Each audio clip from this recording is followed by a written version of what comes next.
também. louco. Uma coisa que me deixa curioso, que você falou no início da conversa, é as paradas das magias. Uhum. E como foi essas suas experiências com magias dentro do satanismo? Que isso é magia curioso. que você tentou e deu certo? Tem... Eu não posso ensinar magia Não, não aqui, mas ensina. Não, eu vou não precisa pensar, ensinar. Fala como... Até porque essa porra deve ser super complexo. Não eu ia fazer sem querer uma hora na minha vida. Não, tem as mais simples, é que nem fazer mágica, tá? Mágica e magia, né? No começo você aprende a fazer um truque simples, de repente você está fazendo a pessoa levitar. Matar né? mesmo, os outros levitam. Eu duvido. Não levita. Tá. No truque, no ilusionismo. truque, tá. No ilusionismo, entendi. fazendo uma analogia Tá bom, aqui. tá bom. Então, no começo você aprende um troço truque de besta. carta, uma Aham. coisa carta. Aí de repente você está fazendo alguém levitar. Entendi. Né? Então você Tipo, cresceu não dá ali, pra tu você ficar invisível. Não dá pra ficar invisível. Mas tem alguma isso aí. coisa sobrenatural realmente que você chegou a testemunhar? Ou algum ritual ou magia que promete algo que dizem que funciona, algo assim? Sim. Muitas vezes eu lançava feitiço contra líderes religiosos, né? Porque eu não ia com a cara deles. Eu considerava eles meus inimigos, né? Na minha cabeça, né? Eu já estava doutrinado ali. Então, acalhava da pessoa, de repente, eu lançava um feitiço, a pessoa ficava doente muito doente mesmo, né? E a Bíblia diz que tem doenças que são causadas pelo diabo. Né? Então Jesus às vezes ele expulsava um demônio de uma pessoa, né? E aquele demônio estava causando uma doença naquela pessoa. Só que nem toda doença é do diabo, obviamente. Né? Então, se fosse assim, né? Para que medicina? Você vai para a igreja, todo mundo e pronto, Tá resolveu curado. o problema, está curado, né? Então e também nem sempre Deus cura. Né? Então, às vezes a pessoa tem uma doença, ela acha que é do diabo, pôs na cabeça dela que é do diabo e que ela tem que fazer, sei lá, uma libertação, uma quebra de vinho, quebra de maldição hereditária, aquela coisa toda. E não é uma doença natural e Deus não vai curar ela. Não vai, por mais fé que ela tenha, Deus não vai curar. Tem alguns caras na Bíblia mesmo que morreram de doença, né? Eliseu. Aquele cara... Eliseu, quem mais? Morreu da doença que ele tinha. Eliseu ele recebeu a porção dobrada de Elias, que era o profeta, que era o cara, que era o top das galáxias, né? Que fez o sol parar. Né, pois é. Então, Caralho, tá manjando, hein? Sua mãe contou muitas coisas. Pois é. Então, você vê quanta coisa que tem. Eu né? espero Então, que tenha sido Elias mesmo, não tenha falado merda. Então, Eliseu morreu da doença que ele tinha. O próprio Timóteo, Paulo escreve para Timóteo, olha, mistura um pouco de vinho na água aí, porque a água era muito alcalina, né? Por causa do teu estômago e das tuas múltiplas enfermidades. Então ele era um menino podre, ele tinha um monte de doença, né? Não foi curado. Um lenço de Paulo curava o enfermo, mas Paulo não pôde curar Timóteo, que ele considerava um filho, né? A Bíblia também fala de Trófimo, né? Paulo também fala, olha, deixei Trófimo doente lá em Mileto. Quer dizer, não curou Trófimo. Quer dizer, o cara já tem o nome de Trófimo. Imagina o bullying na escola. Né? E ainda continuou doente. Não adiantou Se fosse nada. Trófimo, o cara ia ser o magrinho da galera. De atrofia, desculpa. Tentei. Só vamos lá, Daniel. Só continua aí falando. Desculpa aí, Mas é. foi mal, cancela o Monark. Baixo assinado, tira o Monark. Doenças causava doença, podia, às vezes causava um acidente, poderia ser uma coincidência. Mas não tem tá? nenhuma, claro, é exatamente esse o ponto. Não Poderia tem nada ser aqui uma- assim que, tipo, Mas é que acontece realiza que magia e acontecia- você vê sobrenaturalidade instantânea na sua frente e olhos nus. Bom, olhos nus eu vi a presença de um demônio se materializando na minha frente, e eu estava sóbrio. Né? Duvido. Como é que é um demônio? Pois é, a ideia que nós temos de demônio, né, é chifre, escamas, né, Rabinho. rabo, Fogo né, saindo pelos orifícios. né, o diabo todo vermelhão, né, saindo da sauna, assim. Que erótico. Pois é, né? Yeah.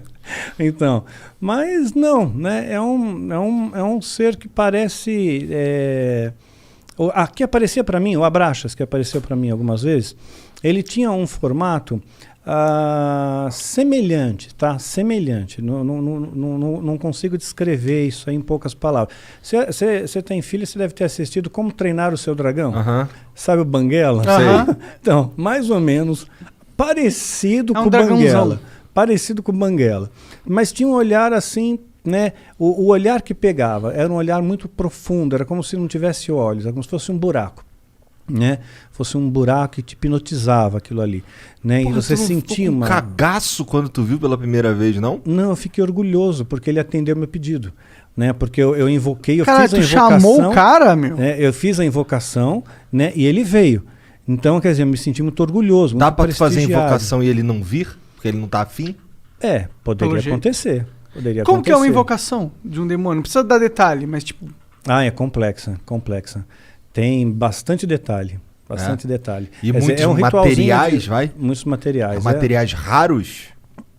Alguns raros. Entendi. Alguns raros. Então é um ritualzinho de pelo menos aí umas 3 horas, 4 horas. De ritual rolando, não é de preparação. Não, de ritual rolando pra ter invocação em si. Entendi, caralho. E aí ele se materializa, tipo, ele só aparece? Ele falou alguma coisa com você? Tipo, dá pra encostar nele? Dá pra encostar, são criaturas frias, geladas. Frio, completamente frio. E o que ele Mas falava? você vê, anjo se materializou na Bíblia. Anjo se materializou. Comeu. Né? Anjos comeram na Bíblia, então estavam bem materializados. Né? Então, se os anjos, se demônios são anjos caídos, eles também podem se materializar, só que em circunstâncias ritualísticas. Por exemplo, um demônio não pode se materializar aqui. Né? Um anjo poderia, Deus poderia permitir que um anjo viesse aqui, mas um demônio não. Só dentro de um sistema ritual, tem que ter um ritual para ele vir. Tem que ser tudo bem preparado. Porque eles estão aprisionados, de certa forma? São aprisionados, sim, eles são limitados. Né? Eles não podem fazer o que eles querem também da Veneta. Né? Eles têm as suas fronteiras de ação. Por exemplo, eles não podem tocar num cristão verdadeiro. Né? Verdadeiro não pode, a não ser que Deus permita, no caso de Jó. Né? Então Satanás pediu para tocar, tocou e Jó não blasfemou contra Deus. Jó foi um cara que se fudeu pra cacete, né? Muito, se lascou pra caramba. Ficou doente, tudo, né? Ficou doente, perdeu dinheiro, família, tudo. Morreu todo mundo, ele exatamente. ficou sozinho. E mesmo raspava assim, as pereba com telha, exato, né? com telha, exatamente. E no final Deus recompensa ele, né? E ele, no final, Jó chega a dizer, antes eu conhecia Deus de ouvir falar, agora eu vejo com os meus olhos, né? Então... Amaldiçoa teu Deus e morre. Exato, isso mesmo. Os amigos de Jó, né, que vinham lá, largavam o pau então, em cima dele. Então, às vezes Deus permite que essas coisas aconteçam. Então, teve gente que já falou para mim, falou, Daniel, perdeu teu filho, perdeu tua esposa, isso aí foi rechaçado pelo satanismo. Eu não vejo dessa maneira. Rechaçado em que sentido? O satanismo está me atacando com Entendi, feitiço, com magia e causou esses efeitos, né? Mas eu não vejo assim. Não? Não, de forma alguma. Eu vejo assim como coisas que Deus permite, que as pessoas morrem no mundo. Né? Isso acontece, né? Então as pessoas têm depressão, né? Então aconteceu, eu vejo como uma fatalidade. E mesmo se fosse no caso como Jó, né? Vamos supor que o demônio tivesse pedido permissão para Deus, olha, deixa eu tocar lá no Daniel, né? Porque vamos ver se realmente ele segura a onda, vamos ver se ele é cristão de verdade, vamos ver se ele não vai se rebelar contra Deus, né? Depois se eu tirar dele o que ele tem de mais precioso, né? Que era o meu filho, né? Principalmente, né? Então tirou. Aí eu nunca me rebelei, nunca questionei a Deus, nunca briguei com Deus, né? Eu sempre costumo fazer a oração que Jesus nos ensinou como modelo do Pai Nosso, né?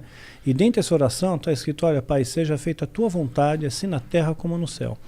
Né? E essa é a minha oração, seja feita a sua vontade, não é a minha, é a tua. Se a tua vontade é essa, que a minha esposa partisse naquele dia 30 de maio, pronto, é 30 de maio, é o dia que Deus escolheu. Né? Então eu descanso nele, ok? E tudo tem que ter um propósito, porque eu escapei da morte 2 vezes. Né? Então por 2 vezes escapei da morte. Então, olha, eu diria que 3, se contar da vez que reagiu a arma lá do cara. Se contar nessa 3, porque ali 2 vezes, né? Então, assim que eu vi a morte de perto, né? Você sente o cheiro da morte de perto, né? E então, quer dizer, se eu não fui, é porque tem algum propósito aqui ainda, tem alguma coisa ainda para fazer aqui. E quando terminar esse propósito, aí Deus me leva. Era alguma coisa ligada a esse assunto de satanismo e tal, que tu quase morreu, ou não tinha nada a ver? Não. Teve uma das ocasiões, por exemplo, foi no ano passado, né? Foi dia 30 de novembro do ano passado, ia entrar dezembro foi o mês que meu filho partiu, né, dia 22 de dezembro, então eu estava muito angustiado com aquele negócio, poxa, vai entrar dezembro, mais um Natal, mais um final de ano, aí eu tomei um monte de comprimido para dormir, eu só queria dormir, eu não quis matar, né, meu interesse não era morrer, só que eu acabei aspirando e tive uma pneumonia aspirativa e entrei em coma profundo. Né? Caralho. Pois fiquei 22 horas em coma profundo, entubado, acordei entubado no hospital. Caralho. Assim. Então ali você foi dormir na tua cama e acordou entubado. Acordei entubado. né? E é muito horrível, né? Você acordar com um tubo na boca. Deve ser, cara. Deve ser assustador em primeiro lugar. Indescritível, indescritível. Porque até o momento eu acho que você tava só dormindo. Pois é, eu tava dormindo de boa, quando você acorda, um tubo na boca, né? Um ambiente diferente, onde eu tô, quem sou eu, né? Que doideira. É. Mas, tá. Pra que tu chamou o Abraxas, cara? Então, eu queria testar o ritual de invocação. Porque se eu conseguisse que ele aparecesse, eu ganharia méritos dentro da Irmandade. Tinha alguém testemunhando ali? Não, não tinha. Não tinha, mas a minha palavra valia porque supostamente esse demônio validaria essa palavra, né, para o sumo sacerdote, né? Então eu fiquei muito orgulhoso com aquilo. Então a primeira coisa que eu perguntei para ele, né, eu toquei, vi para ver se era real, né, gelado, frio, né, e me olhava fixamente nos olhos, né, mas eu não conseguia olhar por muito tempo, né? Ele era da tua altura? Não, estava mais alto que eu, mas estava como se estivesse ajoelhado, sabe? Tá. Né? Como se estivesse ajoelhado, não, ajoelhado, sentado sobre os joelhos. Tá. Ele tinha quatro membros? Sim. Assim, o Banguela lá, ele não é bípede, mas ele era bípede? Sim, bípede. Entendi. Né? Sim, tinha pernas, braços, né? Sentou, né? Forte, braceletes que pareciam braceletes de ouro, era dourado, né? Não sei se de ouro de verdade, não. Tá. Né? Dá para morder assim, tipo assim. É para valer, né?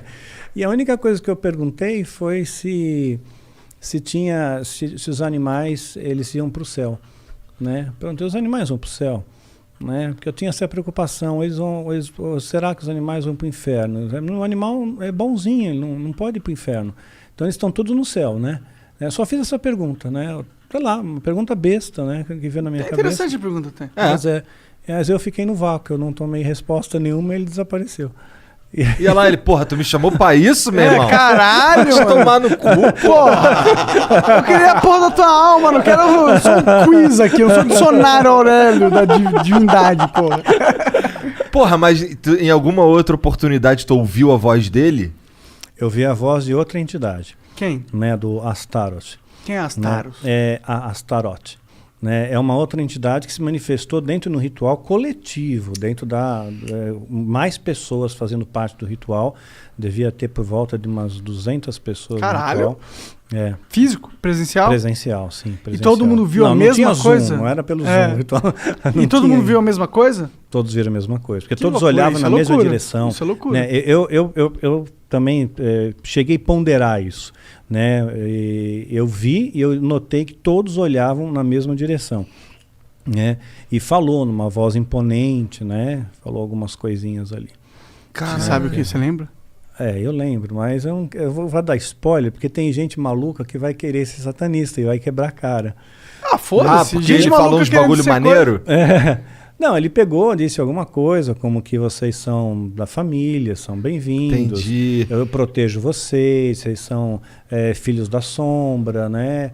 Isso, então, na verdade, é assustador pra caralho. Tô fora demais. Eu não quero ser filho de sombra nenhuma, mano. E essa ideia de ser filho da sombra te dá uma sensação de proteção.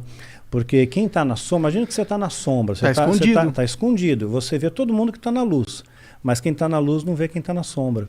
Então você está camuflado no mundo, né?